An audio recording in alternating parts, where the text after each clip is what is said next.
Friends വലുതാണ്. പിന്നെ ഞാൻ പറയാൻ പോകുന്നത് BS3 വണ്ടി, BS4 വണ്ടി. BS3 വണ്ടിയാണ് എന്തുകൊണ്ട് നല്ലത് എന്നുള്ളത് നിങ്ങളോട് കുറച്ച് ഡീറ്റെയിൽ ആയിട്ട് പറയണേ. മാത്രമല്ല ബാക്ക് ഡിസ്ബ്രേക്കിൽ വണ്ടിയാണ് നിങ്ങൾ ഉപയോഗിക്കുന്നതെങ്കിൽ എന്തൊക്കെ ശ്രദ്ധിക്കണം എന്നുള്ളൂ. ബാക്ക് ബേസിന് ഒളിഞ്ഞിരിക്കുന്ന ഒരു അപകടത്തെ കുറിച്ചാണ് നിങ്ങളോട് പറയാൻ പോകുന്നത്. നമ്മൾ വണ്ടി ഓടിച്ചുകൊണ്ട് കാര്യങ്ങൾ പറഞ്ഞുതരാം. ഓക്കെ, നമ്മൾ ഓടിക്കുന്ന വണ്ടി തണ്ടർബേർഡ് X ആണ്. അപ്പം നമ്മൾ ആദ്യമായിട്ട് റിയർ ഡിസ്ക് വന്ന വണ്ടി എന്ന് പറഞ്ഞാൽ തണ്ടർബേർഡ് തന്നെയാണ്, ബാക്കിൽ ഡിസ്ക് ബ്രേക്ക് എന്ന വണ്ടി. പിന്നെ BS4 ക്ലാസിക്കിലേക്ക് വന്നിട്ടുണ്ടത്. അപ്പോൾ കൂടുതൽ ആളുകൾ എന്നോട് ചോദിക്കുന്ന ഒരു ചോദ്യമാണ്, ബാക്ക് ഡിസ്ക് ബ്രേക്ക് ആക്കണം എന്നുള്ളത്. ഓക്കെ, ബാക്ക് ഡിസ്ക് ബ്രേക്ക് എന്നുള്ളത് നമ്മളെ സാധാരണ ഇറങ്ങുന്ന റോഡിനൊക്കെയാണ്, കുഴപ്പമില്ല. പിന്നെ സാധാ ഹൈവേ റൈഡിനൊക്കെ ബാക്ക് ബ്രേക്ക് വണ്ടി ഓഫ് ആയതാണ്. ഓക്കെ, ഇപ്പൊ ഹൈവേ റൈഡിന് ഡിസ്ക് ബ്രേക്ക് കുഴപ്പമില്ല, നല്ല ബ്രേക്കിംഗ് കിട്ടും. മാത്രമല്ല ബോത്ത് ബ്രേക്ക് സെയിം ടൈമിൽ അപ്ലൈ ചെയ്യാൻ ശ്രമിക്കുക. സെയിം അല്ല, ബോത്ത് ബ്രേക്ക് ഉപയോഗിക്കുക എന്നുള്ളതാണ്, രണ്ട് ബ്രേക്ക് ഒന്നിച്ച് ഉപയോഗിക്കുക എന്നുള്ളതാണ് ബ്രേക്കിംഗ് എഫിഷ്യന്റ് ആയിട്ട് വണ്ടി പിടിച്ചെടുത്താനുള്ള വേറെ രീതി. പിന്നെ ഹൈവേ റൈഡ് ഓക്കെ, ഹൈവേ റൈഡിന് സാധാരണ നിരന്ന റോഡുകളെ ഏരിയ, ഹൈ റേഞ്ച് നല്ല കുന്നുമലയൊന്നും കയറാനുള്ള ഒരിക്കലും നിങ്ങൾ പിന്നെ ട്രിപ്പോ കാര്യങ്ങളോ പിന്നെ ചുരം കയറുക, അതേമാതിരി കുത്തനുള്ള കയറ്റങ്ങൾ കയറുക, കുത്തനുള്ള കയറ്റങ്ങൾ കയറുന്നല്ല ഇറങ്ങുന്നതിനാണ് കുഴപ്പം വരുന്നത് കേട്ടോ. അപ്പൊ ഈ അടുത്ത് പൊള്ളാച്ചിലെന്നൊരു അപകടത്തെ കുറിച്ച് കേട്ടിട്ടുണ്ടാവുമല്ലോ നിങ്ങൾ. അതും ഒരു ബ്രേക്ക് ഫൈഡിങ്ങുമായിട്ട് ബന്ധപ്പെട്ടതാണെന്നാണ് കേൾക്കുന്നുണ്ട്. സത്യാവസ്ഥ എന്നുള്ളത് എനിക്കറിയില്ല, എന്നാലും അതിനെ കുറിച്ചാണ് സംസാരിക്കുന്നത് ഞാൻ. നമ്മളെ ബുള്ളറ്റ് എന്നുള്ള കാര്യത്തിനും വെയിറ്റുള്ള ഒരു വണ്ടിയാണ്. അപ്പൊ എനിക്ക് കിട്ടിയിട്ടുള്ള ഏറ്റവും വലിയൊരു എക്സ്പീരിയൻസ് വെച്ചിട്ട് തന്നെ ഞാൻ പറയുന്നത്. ഞാൻ പിന്നെ ഒരു ഗസ്സിങ് നടത്തല്ല, എക്സ്പീരിയൻസ് ആയിട്ട് എന്റെ എക്സ്പീരിയൻസ് തന്നെ 1-2 മരണം തന്നെ സംഭവിച്ചിട്ടുണ്ട്, പിന്നെ ആക്സിഡന്റ് സംഭവിച്ചിട്ടുണ്ട്. വണ്ടികൾ നമ്മുടെ അടുത്ത് ഷോപ്പിലേക്കാണ് വന്നിട്ടുള്ളത്. അതൊക്കെ ബ്രേക്ക് ഫൈഡിങ് തന്നെയായിരുന്നു സംഭവിച്ചത്. അത് ഈ ബ്രേക്ക് ഫൈഡിങ് തന്നെ എങ്ങനെ ഉണ്ടാവും എന്ന് വെച്ച് കഴിഞ്ഞാൽ, അപ്പൊ സാധാരണ ഡ്രം ബ്രേക്കിന് അത് ബാധകമല്ലെന്ന് ചോദിക്കും നിങ്ങൾ. ഡ്രം ബ്രേക്കിന് താരതമ്യേന കുറവാണ്. അപ്പൊ സാവധാന ബ്രേക്ക് പോകുന്നതായിട്ട് നമുക്ക് പെട്ടെന്ന് അറിയാൻ പറ്റുന്നതാണ് ഡ്രം ബ്രേക്കിന്റെ ഒരു പ്രത്യേകത. ഡ്രം ബ്രേക്ക് കുറഞ്ഞു വരുന്നത്. പക്ഷെ അതല്ല, നമ്മളെ ഡിസ്ക് ബ്രേക്കിന് പെട്ടെന്നേക്കും പോവാം. അതിന് കാരണം എന്ന് പറഞ്ഞാൽ ഒന്നാമത്തെ കാരണം എന്ന് പറഞ്ഞാൽ നമ്മൾ എഞ്ചിൻ ബ്രേക്കിംഗ് തീരെ ഉപയോഗിക്കില്ല. ഇറക്കുന്ന സമയത്ത് എഞ്ചിൻ ബ്രേക്കിംഗ് ഉപയോഗിക്കാതെ ഓൺലി ബ്രേക്കിനെ മാത്രം ആശ്രയിച്ച് ബാക്ക് ബ്രേക്കും ഫ്രണ്ട് ബ്രേക്കും അപ്ലൈ ചെയ്തുകൊണ്ട് ഇറങ്ങാം. അപ്പൊ ഇത് കുറെ സമയം ഇറങ്ങുന്ന സമയത്ത് ഡിസ്ക് റോട്ടർ ചൂടാകുന്നതനുസരിച്ച് ഡിസ്കിന്റെ പാഡ് ചൂടാവുന്ന സമയത്ത് അതിന്റെ പിസ്റ്റൺ ചൂടായ ബ്രേക്ക് ഫ്ലൂയിഡ് തിളക്കാൻ തുടങ്ങും. തിളക്കുന്ന സമയത്ത് അതിലുള്ള പിസ്റ്റൺ അങ്ങ് റിലീസ് ആവും. അപ്പൊ ആ പിസ്റ്റൺ റിലീസ് ആകുന്നത് കൂടി നിങ്ങൾ റബ്ബർ പാർട്സ് ആണ്, അത് സോഫ്റ്റായി റിലീസായി ബ്രേക്ക് ഒറ്റയടിക്കടെ ഇല്ലാതാവും. പിന്നെ നമ്മൾ പാനിക്കാവും, പിന്നെ മൊത്തത്തിൽ എന്നാൽ സംഭവിക്കാന്നുള്ള അപ്പൊ നമ്മൾ ഭാഗ്യം പോലെ ഉണ്ടാവും. അപ്പൊ അതുകൊണ്ട് തന്നെ ബ്രേക്കിങ്ങുള്ള സമയങ്ങളിൽ നമ്മൾ എപ്പോഴും കയറ്റം കയറുന്ന സമയത്ത് അല്ല കയറ്റം ഇറങ്ങുന്ന സമയങ്ങളിലും ശ്രദ്ധിക്കാനുള്ള കാര്യമാണ് നമ്മൾ എഞ്ചിൻ ബ്രേക്കിംഗ് ഉപയോഗിക്കുക. ഞാനിപ്പോൾ ഒരു ഇറക്കിറങ്ങാണ്, ഞാനിപ്പോൾ ഒരു ഇത്രയും കൂടെ ഞാൻ ബ്രേക്ക് അപ്ലൈ ചെയ്യുന്നില്ല. നോക്കുക, എൻ്റെ കയ്യിൽ ബ്രേക്ക് കാലം ഉപയോഗിക്കുന്നില്ല, ഒന്നും ഉപയോഗിക്കുന്നില്ല. അത്യാവശ്യം കുഴപ്പമില്ലാത്തൊരു ഇറക്കാണ്ടത്. അപ്പൊ ഞാനിത് ഇട്ടേക്കുന്ന 3rd ഗിയറിലാണ് ഇട്ടത്. അപ്പൊ ഇനിയും ഞാൻ നോക്കുക, ഫസ്റ്റ് ഗിയറിലാണ് വണ്ടി ഇട്ട് നോക്കുക. ഇപ്പൊ ഫസ്റ്റ് ആയി കണ്ടില്ലേ, ഇപ്പൊ സെക്കൻഡിലാണ്. എനിക്കിതിൽ ആ ഒരു ബ്രേക്കിന്റെ ഒരു ആപ്ലിക്കേഷൻ ആവശ്യം വരുന്നില്ല ഈ വണ്ടിയിൽ. കാരണം ബ്രേക്ക് ആപ്ലിക്കേഷൻ ചെയ്യാന്ന് പറഞ്ഞാൽ നമുക്ക് പെട്ടെന്ന് വണ്ടി കുറച്ചുകൂടി സ്ലോ ആക്കണം, മാത്രം ബ്രേക്ക് അപ്ലൈ ചെയ്താൽ മതി, അല്ലെങ്കിൽ സ്ലോയിൽ ഇങ്ങനെ പോകും. അപ്പൊ നമ്മൾ സാധാരണ ഇത് ചെയ്യേണ്ട കാര്യങ്ങൾ പഴയ ഡ്രൈവിംഗ് സ്കൂളിൽ പഠിക്കുന്ന ലേണിംഗ് ടെസ്റ്റിലൊക്കെ ഉണ്ടാവായിരുന്നു. ഏത് കയറ്റ ഒരു ചോദ്യം ഉണ്ടാവായിരുന്നു, എങ്ങനെയാണ് ഇറക്കിറങ്ങേണ്ടത്, ഏത് ബ്രേക്ക് ഗിയറിലാണ് ഇറക്കിറങ്ങേണ്ടത് എന്നുള്ളത്. അപ്പൊ ഏത് ഗിയറിലാണ് നമ്മളെ കയറ്റം കയറുന്നത് ആ ഗിയറിലാണ് ഇറക്കിറങ്ങേണ്ടത്. കുറച്ച് ബ്രേക്കിംഗ് ആവശ്യമുണ്ടെങ്കിൽ കുറച്ചുകൂടെ ഒന്ന് ഗിയർ ഡൗൺ ചെയ്യുക. അപ്പൊ ഞാനിപ്പോ ഈ ഇറങ്ങുന്ന രീതി നോക്കട്ടെ നിങ്ങൾ. ഞാനിപ്പോ ഒരു ബ്രേക്കിങ്ങും ഇല്ല, എന്റെ കാലിൽ ബ്രേക്ക് ഉപയോഗിക്കുന്നില്ല, കയ്യിൽ ബ്രേക്ക് ഉപയോഗിക്കുന്ന വണ്ടി വളരെ പതുക്കെയാണ് പോകുന്നത്. അപ്പൊ ഇതിൽ എഞ്ചിൻ ബ്രേക്കിംഗ് മാത്രമേ ഉപയോഗിക്കുന്നുള്ളൂ. അപ്പൊ ഈ ഒരു കാര്യത്തിൽ നമുക്ക് എന്താ സംഭവിക്കുക, ഇടയ്ക്കിടയ്ക്ക് ബ്രേക്ക് ഉപയോഗിക്കുന്നത് കൂടി അത് ചൂടാവുന്ന ആ ചൂട് ഹീറ്റ് കുറയും. അത് ഗ്യാപ്പ് ഇട്ടാൽ ബ്രേക്ക് അപ്ലൈ സമയത്ത് നല്ല ചൂടാവും, പിന്നെ കുറച്ച് എയർ തട്ടി പിന്നെ വീണ്ടും നടക്കും, വീണ്ടും ചൂടാവും. ഒരേ രീതിയിൽ ബ്രേക്ക് അപ്ലൈ ചെയ്ത് ഇറങ്ങിക്കഴിഞ്ഞാൽ യാതൊരു സംശയമില്ല, ആക്സിഡന്റ് ഉറപ്പാണ്, വണ്ടി പിടിച്ചാൽ കിട്ടില്ല, ബ്രേക്ക് ഫെയിൽ ആവും. പിന്നെ ഡ്രം ബ്രേക്ക് എന്ന് പറഞ്ഞാൽ ഹൈ റേഞ്ച് മേഖലയിൽ എപ്പോഴും വരാനുള്ള കാരണം ഡ്രം ബ്രേക്ക് ആണ് ഏറ്റവും നല്ലത്. ഡ്രം ബ്രേക്ക് ആകുമ്പോൾ നമുക്ക് ബ്രേക്ക് പോകുന്നത് ചെറുങ്ങനെ ഒരു കാര്യം സ്മെല്ലൊക്കെ വരും, ബ്രേക്ക് പോകുന്ന ഏകദേശം ധാരണ ഉണ്ടാവും. അത്യാവശ്യം മെറ്റൽ വരുമ്പോൾ ചെറിയ ഒരു ഇതെങ്കിലും നിങ്ങൾക്ക് കിട്ടും എന്തായാലും. പക്ഷെ ഡിസ്ക് ബ്രേക്ക് അതല്ല, ഡിസ്ക് ബ്രേക്ക് മൊത്തത്തിലോട്ട് പോകുമ്പോൾ ഒന്നും ചെയ്യാൻ പറ്റില്ല. അതുകൊണ്ട് ഹൈ റേഞ്ച് മേഖലയിൽ സ്ഥിരമായിട്ട് യാത്ര ചെയ്യുന്ന ആളുകളും അതേമാതിരി നിങ്ങളുള്ള വണ്ടിക്ക് ഡിസ്ക് ബ്രേക്കുള്ള വണ്ടിയാണ് എങ്കിൽ അത് ഒഴിവാക്കണം എന്നല്ല ഞാൻ പറയുന്നത്. നിങ്ങൾ ഹൈ റേഞ്ച് മേഖലയിൽ യാത്ര ചെയ്യുന്ന സമയത്ത്, ചുരക്ക് ഇറങ്ങുന്ന സമയത്ത്, വല്ല കുത്തനെയുള്ള ഇറക്കങ്ങൾ ഇറക്കി ചെയ്യുന്ന സമയത്ത് എഞ്ചിൻ ബ്രേക്കിങ്ങിനെ ഒരു 90% പോലും എഞ്ചിൻ ബ്രേക്കിങ്ങിനെ മാത്രം ആശ്രയിക്കുക കേട്ടോ. കാരണം എഞ്ചിൻ ഡൗൺ ചെയ്ത് ഗിയർ ഡൗൺ ചെയ്ത് അത്യാവശ്യ ഘട്ടങ്ങളിൽ മാത്രം ബ്രേക്ക് അപ്ലൈ ചെയ്ത് ഒരു കുഴപ്പമുണ്ടാവില്ല.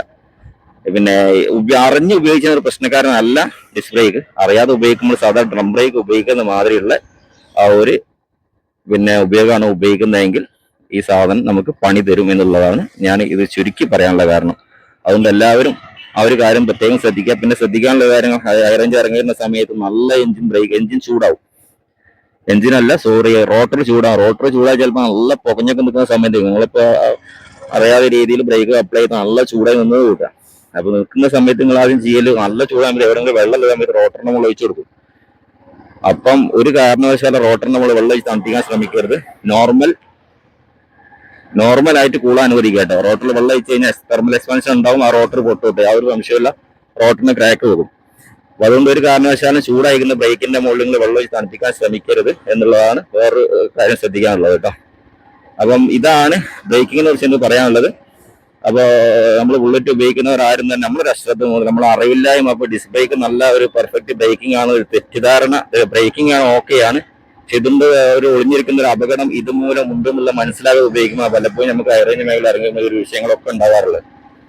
ഇപ്പൊ പല ആളുകൾക്ക് ഇത് ബ്രേക്ക് പോയി കൺട്രോൾ കിട്ടാറുണ്ട്, പക്ഷെ നമ്മളെ ചില സമയങ്ങളിൽ അങ്ങനെ ആയിരിക്കില്ല. പിന്നെ ശ്രദ്ധിക്കേണ്ട കാര്യമാണ് ബ്രേക്ക് പമ്പിങ്. ഫ്രണ്ടിലെ ഡിസ്ക് ബ്രേക്ക് നമ്മൾ പമ്പ് ചെയ്താൽ മാത്രം കിട്ടും. അത് സ്ലോ പെട്ടെന്ന് പിടിച്ച് കഴിഞ്ഞാൽ ബ്രേക്ക് ഇല്ലാത്ത അവസ്ഥ. പല സമയങ്ങളിലും നിങ്ങൾ ബ്രേക്ക് ആ ഒരു MC കിറ്റ് മാറ്റി കൊടുക്കുക. അതിന്റെ ചെറിയ MC കിറ്റാണ്, BS3 ആണ്, 230 രൂപ മാത്രമേ വരുന്നുള്ളൂ. MC കിറ്റ് മാറ്റുക. MC കിറ്റ് മാറ്റുന്നതോട് കൂടെ ബ്രേക്ക് ഫ്ലൂയിഡ് കംപ്ലീറ്റ് ഒഴിവാക്കുക. പിന്നെ ശ്രദ്ധിക്കാനുള്ള കാരണമാണ് ലോങ് ഡ്രൈവ് പോകുന്ന സമയം നിങ്ങൾ കയ്യിലുള്ള വണ്ടി ഡിസ്ക് പാഡ് ആണ്, ഡിസ്ക് ബ്രേക്ക് ആണ് ബോത്ത് ഉപയോഗിക്കുന്നതെങ്കിൽ, രണ്ടും ഡിസ്ക് ബ്രേക്ക് ആണെന്നുണ്ടെങ്കിൽ നിങ്ങൾ രണ്ടിനും പാഡ് മാറ്റി കൊടുക്കുക. പാഡ് മാറ്റിയാൽ മാത്രം പോരാ, നിങ്ങളെ ആ ബ്രേക്ക് ഫ്ലൂയിഡ് മാറ്റി കൊടുക്കണം. കാലപ്പഴക്കം കൊണ്ട് കുറെ കാലപ്പഴക്കം കൊണ്ടുണ്ടായിരുന്ന ബ്രേക്ക് ഫ്ലൂയിഡിന്റെ ആ ഒരു അതിന്റെ എല്ലാ ഒരു ബോയിലിംഗ് കപ്പാസിറ്റി എല്ലാം തന്നെ ഒരുപാട് മാറ്റം വന്നിട്ടുണ്ടാവും. അതുകൊണ്ട് തന്നെ ബ്രേക്ക് ഫ്ലൂയിഡ് പെട്ടെന്ന് തിളക്കാനും അതോടുകൂടി നമുക്ക് പെട്ടെന്ന് തന്നെ ആ ഒരു MC കിറ്റ് റിലീസ് ആവാനുള്ള സാധ്യത വളരെ കൂടുതലാണ്. അതുകൊണ്ട് ഡിസ്ക് ബ്രേക്കിന്റെ വണ്ടികൾ ലോങ് പോകുന്നതിന് ആദ്യം ശ്രദ്ധിക്കാനുള്ള ബ്രേക്ക് പാഡ് മാറ്റിയാൽ പോരാ, നിങ്ങൾ ആ ബ്രേക്ക് ഫ്ലൂയിഡ് കംപ്ലീറ്റ് ഫ്ലഷ് ചെയ്ത് കളഞ്ഞിട്ട് നല്ല ക്വാളിറ്റി ഉള്ള ബ്രേക്ക് ഫ്ലൂയിഡ് ഉപയോഗിക്കാൻ നോക്കുക കേട്ടോ. അത് പ്രത്യേകം ഒരിക്കലും .3 brake fluid, red colour brake fluid ഒരിക്കലും ഉപയോഗിക്കരുത്. .4 തന്നെ ഉപയോഗിക്കാൻ ശ്രമിക്കുക. അത് സീൽഡ് കണ്ടെയ്നറിന് ഡയറക്റ്റ് ആയിട്ട് അതിൽ ഒഴിച്ചിട്ട് ഉപയോഗിക്കുക കേട്ടോ. അതാണ് ബ്രേക്കിനെ കുറിച്ച് എനിക്ക് ചുരുക്കി പറയാനുള്ളത്. പിന്നെ ഒരുപാട് ആൾക്കാരെന്നെ ചോദിക്കുന്ന ചോദ്യം BS3 വണ്ടി എന്തുകൊണ്ട് BS3 വണ്ടി തന്നെ വേണം എന്നുള്ളത്. അപ്പൊ ഞാന് BS3 വണ്ടിയാണ് നല്ലതെന്ന് പറയാൻ ഇപ്പൊ കാലികമായിട്ട് മാറ്റം വന്ന ഒരുപാട് ടെക്നോളജിപരമായിട്ട് ഒരുപാട് മാറ്റങ്ങളൊന്നും വണ്ടികളും അപ്പൊ നമ്മുടെ കയ്യിലൊക്കെ J-Series വണ്ടികളും ഇപ്പൊ വരാൻ പോകുന്ന വണ്ടികളും അതിനേക്കാളും വലിയ ടെക്നോളജി ആയിട്ട് വണ്ടി വരുന്നത്. അപ്പൊ ഫീച്ചർ ലോഡ് അതേമാതിരി ടെക്നോളജി കൂടുന്നതിനനുസരിച്ച് നമുക്ക് ആ ഒരു സമയങ്ങളിൽ വണ്ടി എടുക്കുന്ന സമയങ്ങളിൽ നല്ലൊരു അട്രാക്റ്റീവായിട്ട് തോന്നുമെങ്കിലും ഒരുപാട് ഫീച്ചേഴ്സ് ഉണ്ട്. അതുകൊണ്ട് തന്നെ നമുക്ക് ആ വണ്ടി അങ്ങനെ ഉപയോഗിക്കാം, ഇങ്ങനെ ഉപയോഗിക്കാനുള്ള ഇതിലൊക്കെ നമ്മൾ വണ്ടി എടുക്കാം. അപ്പൊ വണ്ടി എടുക്കുമ്പോൾ നമ്മൾ അപ്പം ശ്രദ്ധിക്കണം, അപ്പോഴുള്ള ബെനിഫിറ്റ് മാത്രമാണ്. ഈ ഒരു വണ്ടി ആ വാറണ്ടി പീരീഡ് കഴിഞ്ഞ് ഞാൻ വരുന്ന ഭാരിച്ച ഒരു സർവീസ് ചെലവും കൂടെ ഒന്ന് ശ്രദ്ധിക്കേണ്ടതുണ്ട്. കാരണം എന്തൊരു ഫീച്ചറാണ് അധികമായിട്ട് വരുന്ന ആ ഒരു ഫീച്ചർ നമുക്ക് അധികമായിട്ട് എക്സ്ട്രാ സർവീസ് കോസ്റ്റ് വരും. അത് കംപ്ലൈന്റ് ആവുന്ന സമയത്ത് ചിലപ്പം ചില അഡ്വാൻസ് ഫീച്ചേഴ്സ് ഒന്നും കംപ്ലൈന്റ് സാധാരണ മെക്കാനിക് നന്നാക്കാണ്ട് കഴിയില്ല. ഈവൻ ചില സർവീസിൻ്റെ ഷൂട്ട് ഔട്ട് ചെയ്യാൻ കഴിയാറില്ല. അപ്പൊ അതുകൊണ്ട് തന്നെയാണ് ഇപ്പോൾ കുറച്ചുകൂടെ അഡ്വാൻസ് കുറച്ചുകൂടെ ഒക്കെ സമയം കഴിയുമ്പോൾ ഇപ്പോഴുള്ള ടെക്നോളജി തന്നെ പഠിച്ചു വരുന്ന മെക്കാനിക്സും അത് ശരിയായ രീതിയിൽ മനസ്സിലാക്കി പണിയെടുക്കുന്ന മെക്കാനിക്സ് നമ്മളെ ഇടയിലൊക്കെ വളർന്നു വരും.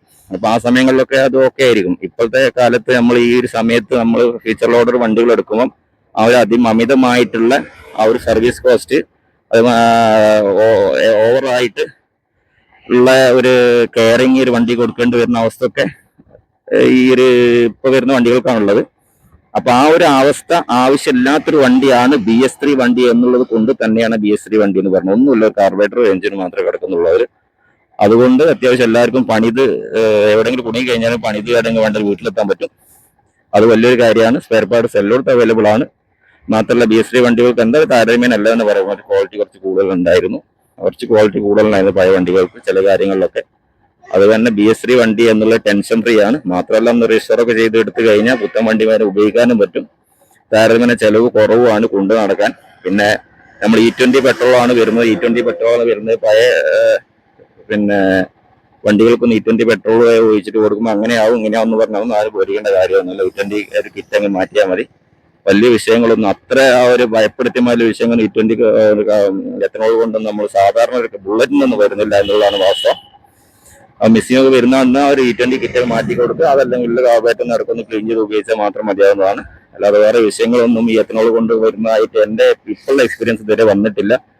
അത് കുറച്ച് വാൽവിനൊക്കെ കുറച്ച് ഇടയ്ക്കൊന്ന് ക്ലീൻ ചെയ്യേണ്ടി വരും എന്ന് ചോദിച്ചു കഴിഞ്ഞാൽ വേറെ വിഷയങ്ങളൊന്നും ഇപ്പൊ നിലവിൽ ഇല്ല. എന്റെ ഇപ്പോഴുള്ള അനുഭവത്തിൽ ഇല്ല കേട്ടോ. അതുകൊണ്ട് ആരും അങ്ങനെ പേടിക്കേണ്ട കാര്യമൊന്നുമില്ല എന്ന് എനിക്ക് തോന്നുന്നത്. അപ്പം അതുകൊണ്ട് തന്നെ നിങ്ങൾ വണ്ടി എടുക്കാൻ പോകുന്ന ആളുകൾ നല്ലൊരു BS3 വണ്ടി കിട്ടുകയാണെന്നെങ്കിൽ ഒന്ന് വാങ്ങിച്ചിട്ട് ഉപയോഗിച്ചോളൂ കേട്ടോ. അതേമാതിരി BS3 വണ്ടികൾ, കാർബറേറ്റർ വണ്ടികൾ, മറ്റു വണ്ടികളൊന്നും വലിയ വില ചോദിക്കുന്ന ആളത് ഒഴിവാക്കുകയും ചെയ്യുക. അപ്പൊ ഞാനത് പറഞ്ഞു കരുതിയിട്ട് BS3 വണ്ടി തന്നെ നോക്കണ്ട. വലിയ വിലയൊക്കെ ചോദിക്കുന്നതെങ്കിൽ അതങ്ങ് വിട്ടേക്കുക കേട്ടോ. അപ്പൊ കാർബറേറ്റർ വണ്ടി, അതായത് BS3 വണ്ടി എന്തുകൊണ്ട് BS4 ആണ് സമയത്ത് കുറച്ചും കൂടി പാർട്സിൽ കുറച്ചുകൂടി എക്സ്പെൻസീവ് ആണ്. കാർബറേറ്റർ ആണെങ്കിലും കുറച്ചൊരു പാർട്സിനാണ് കുറച്ചുകൂടി ഒരു വില കൂടുതലാണ്. സൈലൻസറാണ് കുറച്ചൊരു വില കൂടുതലാണ്. BS6 ആകുമ്പോൾ കുറച്ചുകൂടി ഹൈ ആണ്. കുറച്ചുള്ള 3 ഇരട്ടി 4 ഇരട്ടിയൊക്കെ വില വരുന്ന മാറ്റമുണ്ട് BS6 ആകുമ്പോൾ. അപ്പോൾ ചില കാര്യങ്ങൾക്ക് അപ്പൊ അതുകൊണ്ട് ഒന്നുമില്ല. സൈലൻസർ സിസ്റ്റത്തിന്, എക്സോ സിസ്റ്റത്തിനാണ് ആ ഒരു കൂടുതലായിട്ട് നമുക്ക് BS6 ചെലവ് വരുന്നത്. അപ്പൊ കുറച്ചുകൂടി എന്താ പറയുക, മൈലേജ് കുറച്ചുകൂടി കിട്ടല് BS6 ആയിരിക്കാം. കുറച്ച് സ്മൂത്ത്നെസ് കിട്ടും. എന്നാലും അത് എടുത്തു നേരിട്ട് കുഴപ്പമുണ്ടെന്നല്ല ഞാൻ പറയുന്നത്. കമ്പാരിറ്റീവ്ലി നമുക്ക് ടെൻഷൻ ഫ്രീ ആയിട്ടും വലിയൊരു പ്രശ്നം ഓടിക്കാൻ പറ്റിയ വണ്ടി BS3 തന്നെ. അതുകൊണ്ടാണ് എല്ലാവരോടും ഞാൻ BS3 എന്ന് പറയുന്നത്. അല്ലാതെ വേറൊന്നും ഉണ്ടായിട്ടല്ല. എല്ലാ വണ്ടികളും നല്ല തന്നെ. ഒന്നിനൊന്ന് ചെറിയ ചെറിയ വ്യത്യാസങ്ങളുണ്ട്. ആ വ്യത്യാസത്തിനനുസരിച്ചുള്ള ചെറിയ ചെറിയ ഒരു സർവീസ് എക്സ്പെൻസും ചെറിയ രീതിയിൽ നമ്മൾ വർദ്ധിക്കുന്നുണ്ടെന്നുകൊണ്ട് എന്നുള്ളത് കൊണ്ട് തന്നെയാണ്. UC എഞ്ചിൻ തന്നെ എല്ലാം തന്നെ UC എഞ്ചിൻ ഒക്കെ സെയിം തന്നെയാണ്. ഫസ്റ്റ് ഇറങ്ങിയിട്ടുള്ള വണ്ടികൾ കുറച്ച് ക്വാളിറ്റി എല്ലാം ഏത് ഭാഗം നോക്കിയാൽ കുറച്ച് ക്വാളിറ്റി പോലെ കീപ്പ് ചെയ്തിരുന്നു എന്നാണ് എൻ്റെ ഒരു എക്സ്പീരിയൻസിൽ തോന്നുന്നത്. പഴയ വണ്ടികളൊക്കെ ഏത് ചെത്ത വണ്ടിയാണെങ്കിൽ ചില വണ്ടികൾ ഓടിച്ചു നോക്കിയാൽ മനസ്സിലാവും അതിന്റെ സ്മൂത്ത്നെസ്, അതിന്റെ റൈഡ് ക്വാളിറ്റി ഒക്കെ. കൂടി തഴമ്പിച്ച വണ്ടികളൊക്കെ പഴയ CA എഞ്ചിനോട് കരപിടിക്കുന്ന ഇത് റൈഡ് വന്ന വണ്ടികളും പഴയ സ്റ്റാൻഡേർഡ് വണ്ടികളിലൊക്കെ ഉണ്ട്. അപ്പം ബുള്ളറ്റ് എന്നുള്ളത് എന്തുകൊണ്ടും നമ്മൾ CA എഞ്ചിൻ കഴിഞ്ഞാൽ UC എഞ്ചിൻ തന്നെ ഉള്ളൂ. ബാക്കിയുള്ളതൊക്കെ ആ ഒരു മോഡേൺ എഞ്ചിനും കൊണ്ട് വന്നു എന്നുള്ളതല്ലാതെ എന്നാണ് റോയൽ എൻഫീൽഡിന്റെ പേരിലുള്ള ഒരു മോഡേൺ എഞ്ചിനാണ്. അപ്പൊ പുതിയ തലമുറക്ക് ചിലപ്പോൾ അത് അക്സെപ്റ്റബിൾ ആണ് എങ്കിലും പഴയ തലമുറക്ക് ചിലപ്പോൾ ഒരിക്കലും ആ ഒരു J-Series എഞ്ചിനൊന്നും ശരിക്കും ഒരു ബുള്ളറ്റിന്റെ ഒരു ഫീല് കിട്ടില്ല എന്ന് തന്നെ പറയാം. അപ്പൊ ഇത്രയാണ് എനിക്കിന്ന് പറയാനുള്ളത്. അപ്പൊ നിങ്ങൾ എന്ത് തന്നെ ആയാലും പിന്നെ അത് ബ്രേക്കിന്റെ കാര്യം, ഡിസ്ക് ബ്രേക്കിന്റെ കാര്യം പ്രത്യേകം ശ്രദ്ധിക്കുക. ഡിസ്ക് ബ്രേക്ക് ആക്കണം എന്നുള്ള ആഗ്രഹങ്ങൾ പരമാവധി ആ ഒരു ആഗ്രഹം ഒഴിവാക്കുക. നമ്മൾ ഡ്രം ബ്രേക്ക് തന്നെയാണ് ഏറ്റവും നല്ലത്. സർവീസ് വൈസും പിന്നെ നമുക്ക് എക്സ്പെൻസ് വൈസും ഒക്കെ നോക്കാൻ ഡ്രം ബ്രേക്ക് തന്നെയാണ് ഏറ്റവും ബെറ്റർ ആയിട്ടുള്ളത്. അതെടുക്കൊന്ന് ക്ലീൻ ചെയ്ത് കൊണ്ടുവരണം. മാത്രമല്ല ഫ്രണ്ട് ഡിസ്ക് ബ്രേക്കും ബാക്ക് ഡ്രമ്മും കൂട്ടി പിടിച്ചു കഴിഞ്ഞാൽ യാതൊരു പ്രശ്നം ഉണ്ടാവില്ല. പിന്നെ പ്രത്യേകിച്ച് എനിക്ക് പറയാനുള്ള വേറൊരു കാര്യങ്ങളുണ്ട്. ചില ആളുകൾ പറയാറുണ്ട് disc brake back drum break പെട്ടെന്ന് കംപ്ലൈന്റ് ആവുന്നു, ഫ്രണ്ട് ഡ്രം ബ്രേക്ക് പെട്ടെന്ന് കംപ്ലൈന്റ് ആവും, പിടിച്ചാൽ നിൽക്കുന്നില്ല. അത് ഒറ്റ കാര്യങ്ങൾ ശ്രദ്ധിച്ചാൽ മാത്രം മതി. ഇത്രയും ഹെവി ഉള്ള വാഹനം നിങ്ങൾ ഒരു ബ്രേക്ക് സ്ഥിരമായിട്ട് പിടിച്ചു നിർത്താൻ ശ്രമിക്കുമ്പോഴാണ് അതിന്റെ ബ്രേക്കിന് തേയ്മാനം കൂടുന്നതും ആ ബ്രേക്കിന് കിട്ടാതാവുന്നതും.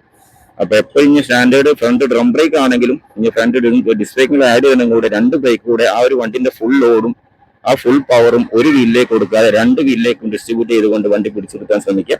എന്നാൽ നിങ്ങൾക്ക് ഈ ഒരു ബ്രേക്കിന്റെ തേയ്മാനം, ബ്രേക്ക് കിട്ടാത്ത വിഷയങ്ങൾ എല്ലാം തന്നെ പൂർണ്ണമായിട്ടും മാറുന്നതാണ് എനിക്ക് പറയാനുള്ളത്. അത് നിങ്ങൾ പരീക്ഷ നോക്കുക.